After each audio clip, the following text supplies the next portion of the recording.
Hi, everybody. Welcome to day 31 of Distance Learning. Happy Monday, everybody. So here are just a few updates on this week's Google slide presentation. I'll have here work to be collected this week. We'll be on every Google slide, but I'm just going to go over it with you real quick. You can pick any writing activity of your choice this week. Most of the writing activities are connected to reading. It's all reading response writing activities this week. So just any one of your choice that you would like to send me would be great. And then please do send me day 32 math activity or Envision pages and day 34 math activity or Envision pages. And then a few updates. I'm going to update this more as soon as we receive it from Dr. Halverstadt. We do have our Zoom meeting on Monday, so for today and on Friday, and an updated meal menu for this week. And again, that's available to anybody in Park Hill. So if you're not feeling like cooking or are out of groceries, just run and grab a meal for your child, or if you have multiple children, you can get one per child between 11 and 1 each day at Graydon. And then for today, we do have reading, writing, and math this week. There's no science.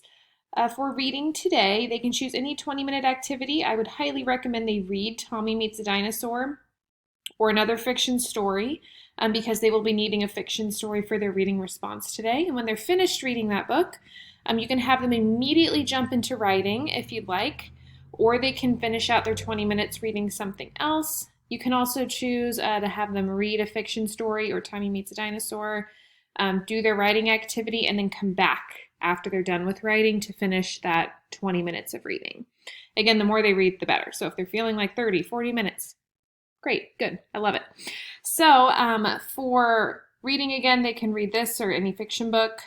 And when they're finished, they're going to write a short summary of Tommy Meets a Dinosaur or whatever fiction book that they read.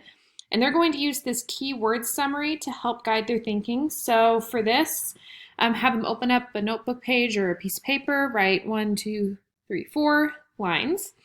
And they're going to write down the 4 words they think would be most important in summarizing the book. And you probably will need to go over the word summarize with them. That's a more 3 through 5 term.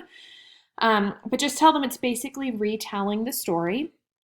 And which 4 words do you think you would need to retell it? So they're going to jot those down, and then they're basically going to be retelling the story in complete sentences using evidence from the text. So when it says evidence from the text, it just means using the text to retell. So not just saying the problem, not saying the main character had a problem, Tommy had a problem, being more specific than that. So just have them really be detailed in their retelling.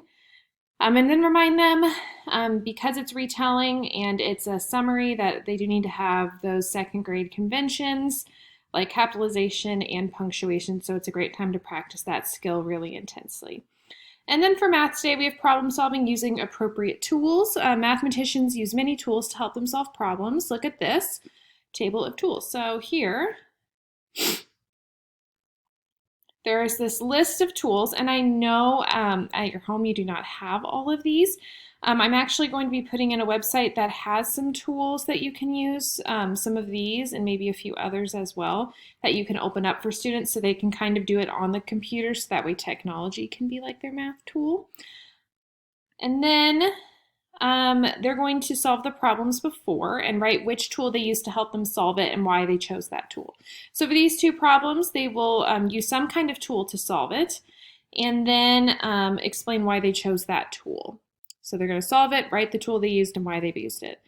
And then we have our Envision math resource for today, which again is majorly problem solving, but using tools to solve the problem, helping students realize that mental math is great, but sometimes you need some help, and it's totally okay to need that.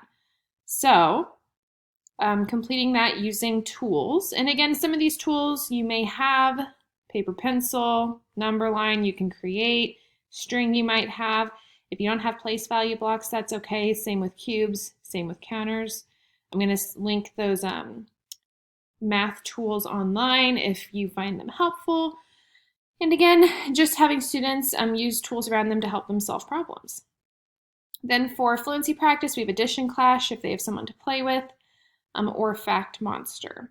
And that is it for day 31. I'm excited to see them on Zoom today, and please email me with any questions at all. Send me any work. There's nothing officially due today for math, but if you want to send me the writing for today and get that out of the way, please go ahead and do that. Thank you for all of your hard work, and I'll talk to you guys tomorrow.